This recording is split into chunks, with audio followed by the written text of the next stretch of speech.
Bonjour les amis, j'espère que vous allez tous très bien. NITCHE, Nietzsche le catalan sur votre écran les gars, bienvenue dans l'avant-match.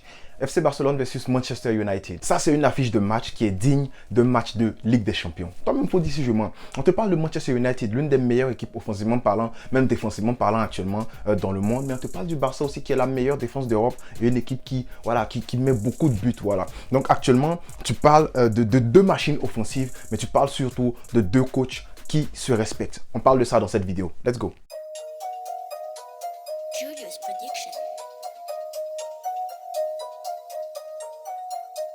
Alors United et le FC Barcelone, c'est deux équipes qui ont un football très dynamique actuellement, surtout un football offensif qui est dynamique et est super excitant. C'est-à-dire que c'est deux équipes que tu vois jouer, puis tu es content de voir la circulation de balles fluide, de voir le press, le contre-press, la rest defense, on va parler de ça tout à l'heure, ne vous inquiétez pas. Et puis tu parles de deux coachs qui ont des philosophies qui sont quasi similaires, hein. Philosophie surtout en termes de agresser l'adversaire dans son tiers final, de son côté lui-même, c'est-à-dire créer le surnombre dans le camp adverse. Tu as ça, tu as une équipe qui court énormément sans ballon, surtout les premières secondes après avoir perdu le ballon. Il y en a même Quique Sétienne qui avait dit ça, que le Barça, la différence entre ce Barça là et le Barça que lui il avait, c'est que le Barça qu'il a vu actuellement, c'est un Barça qui est très affolant sans ballon. Voilà, et franchement on est content d'entendre ça. Et puis voilà, donc on a parlé de pressing, on a parlé de surnombre dans la zone adverse, on a parlé de dangereux en contre. Non, on n'avait pas parlé de ça, oui, parce que tu as deux équipes qui sont très dangereuses en contre. Ce Barça là est très deadly sur les contres, surtout qu'on peut casser des lignes avec de longues passes de Ter Stegen ou de Koundé par exemple.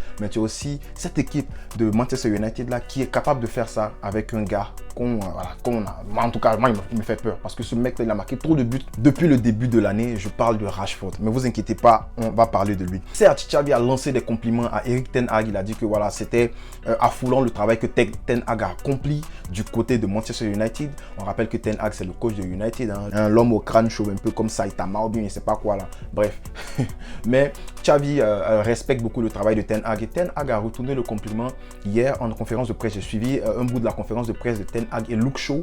Donc ten Hag a dit que voilà, que lui aussi il retourne le compliment parce que ten Hag qui dit que, et ça va énerver certains Hollandais, il dit que voilà, le Barça n'a jamais autant mieux joué depuis les dernières années, qu'il pense que c'est la meilleure version du Barça qui est là.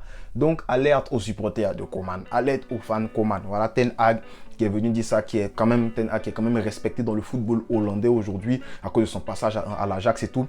Mais pas seulement ça, ten Hag est aussi respecté en Angleterre pour le travail qu'il a accompli. Voilà, ten Hag a changé Manchester United et je pense que ça c'est une vidéo qu'on peut faire en extra time parce que c'est vraiment un coach qui me plaît. Et si vous vous rappelez, même sur la chaîne, j'avais dit que mes choix pour remplacer Coman au Barça, j'avais mis ten Hag en premier, j'avais mis Xavi en deuxième. J'ai dit si on n'arrive pas à faire ten Hag, ben on peut faire Xavi parce que j'ai confiance aussi en Xavi. Donc si vous vous rappelez bien de ça, j'aime beaucoup le coach là, Erik ten Hag. Et comment est-ce que ten Hag a changé cette équipe-là de Manchester United? C'est parce que déjà, il a changé la façon dont les gars faisaient les sorties de balles. Avant ten Hag, Ole Gunnar Solskjaer ne faisait pas des sorties de balles avec des petites touches comme ça, des appuis remises comme ça en plein axe. Voilà, on se rappelle que ten Hag, quand il est arrivé, il a essayé de faire ça avec Maguire contre, c'était qui déjà? Contre les Tonys là. C'est Brentford. Contre Brentford, ils ont mangé un sacré 4-0 à Brentford. Voilà, ils avaient essayé de faire des sorties de balle, mais on se rappelle de la giga passe à l'adversaire que Maguire avait faite. Et puis voilà, ça a fini en 4-0 pour cette équipe. En fait, ils se sont fait laminer parce qu'ils n'avaient pas sorti le ballon. Et depuis ce jour-là, ten Hag a compris que voilà, il faut que je change les choses. Et Maguire, à chaque fois que ten Hag veut faire des sorties de balle vers l'arrière, par derrière, genre doucement, Maguire n'est plus là. Maguire n'est plus là. Et tu vois actuellement le mec qui cire le banc. Et depuis lors, quand tu as un coach qui a une vision sur le long terme comme ça, qui n'est pas court-termiste, tu vois que les recrutements aussi vont avec. Il a ramené qui par exemple dans son jeu, il voulait un double pivot avec un 6 qui est très fort physiquement, qui est un gratteur de ballon et un qui est très bon dans la progression du ballon. Et on le dit tout le temps, c'est de ça dont Frenkie de Jong a besoin. On se rappelle que ten Hag a fait la gloire de l'Ajax avec les Frenkie de Jong et tout là. Les petits là, comment ça s'appelle, les Frenkie de Jong, les délires et tout. Je sais que tu te rappelles de cette version de l'Ajax là. Donc voilà, il est en train de reproduire ça avec United et il a vu qu'il a une vision structurée des choses, il est parti là, il savait de quoi il avait besoin. Pouf, il est parti prendre Casemiro. Et Casemiro aujourd'hui, c'est l'homme en feu de cette équipe-là. Sans lui, ils vont pas bien. Mais cette fois-ci là, les gars récupèrent Casemiro pour venir jouer contre le Barça. Un joueur qui connaît bien le Barça. Mais chose qui est positive, c'est que nous aussi, on le connaît. Xavi le connaît. Xavi sait ce que Casemiro peut faire. Xavi sait ce que Casemiro ne peut pas faire. Xavi sait comment contrecarrer Casemiro. Et à côté de Casemiro, il a pris par exemple un gars comme Eriksen qui est ultra bon dans la progression du ballon, intelligent dans le jeu, tactiquement bon, qui se place très bien. Voilà, on connaît Eriksen avant sa blessure. On ne savait même pas qu'il allait, bon, avant sa blessure, mais avant son malaise. Moi, j'avais même peur qu'il arrête le foot. On sait ce qu'on se disait, mais il est revenu en force avec Brentford. Et puis, bam, il est revenu à United. Voilà, il a pris ces gars comme ça et ensuite pour pallier au départ de Ronaldo, il est venu, il a pris Weghorst. Weghorst, on le connaît, qui a failli faire du sale à l'Argentine. Un grand attaquant, bon, en termes de taille, mais aussi bon techniquement. Hein, il fait peur ce Weghorst là, mais j'ai pas vraiment peur parce que je sais que dans l'axe, on a Araujo. Et ça va se jouer à, est-ce que Araujo sera dans l'axe ou à droite? Parce que s'il est dans l'axe, par exemple, on sait qu'il va fatiguer Weghorst. On sait que Araujo, il est très bon dans les duels physiques. On se rappelle de son duel avec Sorloth et tout. S'il est à droite, ça sera pour Rashford. Mais Rashford, il se met sur le côté. On va parler de ça tout à l'heure. Il se met sur le côté, mais Rashford, il termine toujours dans l'axe. Donc, ça ne me fait pas trop peur. J'ai pas vraiment envie de coulisser Araujo à droite juste parce que Rashford est à droite. C'est différent. Vinicius, c'est un monstre du 1 contre 1. C'est pour ça qu'on met Araujo là-bas. Et Vinicius combine beaucoup avec Benzema. Donc, il faut l'empêcher de combiner. Il faut l'excentrer. C'est pour ça qu'on met Araujo là-bas. Mais comme ça s'appelle, Rashford, c'est plus dans la profondeur. Et quand il prend la profondeur, il finit par venir dans l'axe. Donc, je ne vois pas vraiment l'utilité de mettre Araujo là-bas. Je peux me tromper, mais c'est ce que je pense.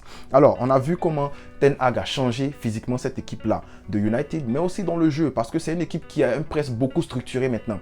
Un contre-press très ça démolit en fait, ça fatigue leur contre-press, parce qu'à chaque fois qu'ils perdent le ballon, bam, ils harcèlent l'adversaire, ils récupèrent le ballon. Surtout quand tu as un gars comme Fred qui gratte beaucoup de ballons aussi. Aussi, il ne faut pas oublier maintenant la rest defense. C'est quoi la rest defense? C'est pas la défense qui se repose, non, ne vous inquiétez pas.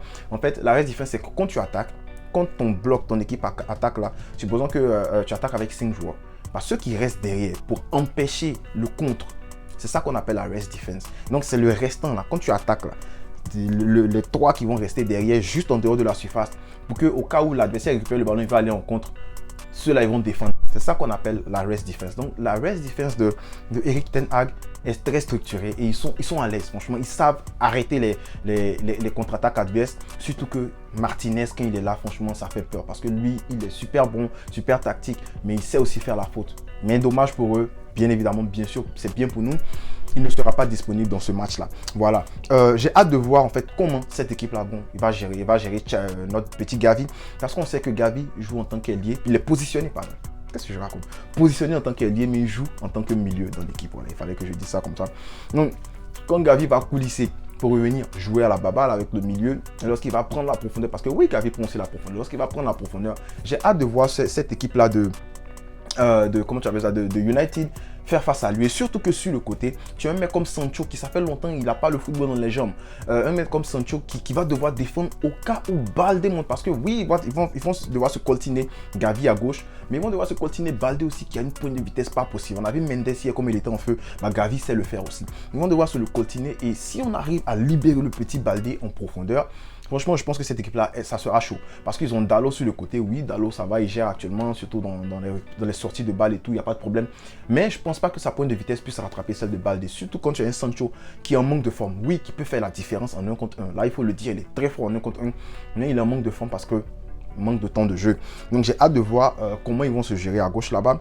Aussi, Martinez et puis Shaw sont absents. On le sait, il y a de l'autre côté du Barça, il y a Dembélé absent, il y a Sergio Busquets absent. Ça, c'est 2 grosses absences. Mais on a quand même Rafinha, on a quand même les caissiers et tout. On a un milieu qui peut jouer quand même. Je ne dis pas que c'est pas une grosse absence ce qu'on a, mais je pense qu'on peut quand même jouer sans eux. On peut gagner sans eux.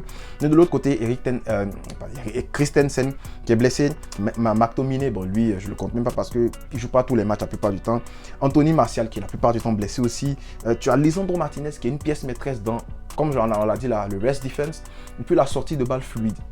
Donc, il devrait faire jouer Varane avec Maguire, mais je ne pense pas qu'il va faire jouer Maguire, surtout que le Barça presse au Maguire peut perdre des ballons facilement.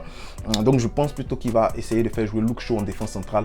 Il a l'habitude de le faire et Luke Shaw, franchement, ça va très bien dans ce genre de rôle-là. Sabitzer, qui est absent avec Martinez, qui sont forfaits parce qu'ils ont accumulé des cartons.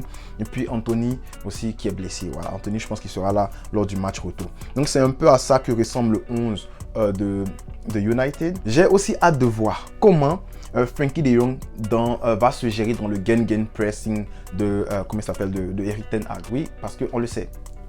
L'Ajax nous a habitués à ce gen pressing là. Ceux qui ne savent pas ce que c'est que le gegen pressing, voilà, je pense que c'est ça, gegen pressing. Ceux qui ne savent pas ce que c'est, en fait, c'est une façon un peu plus allemande de dire le contre-press. Voilà, c'est la façon dont les Allemands appellent ça. Parce qu'on le sait, le contre-press là, c'est vraiment les Allemands qui ont su sortir ça. C'est vraiment le football allemand qui a su bien utiliser ça. Voilà, sinon, on sait que le pressing et tout ça là, ça vient un peu de l'idéologie de comment il s'appelle?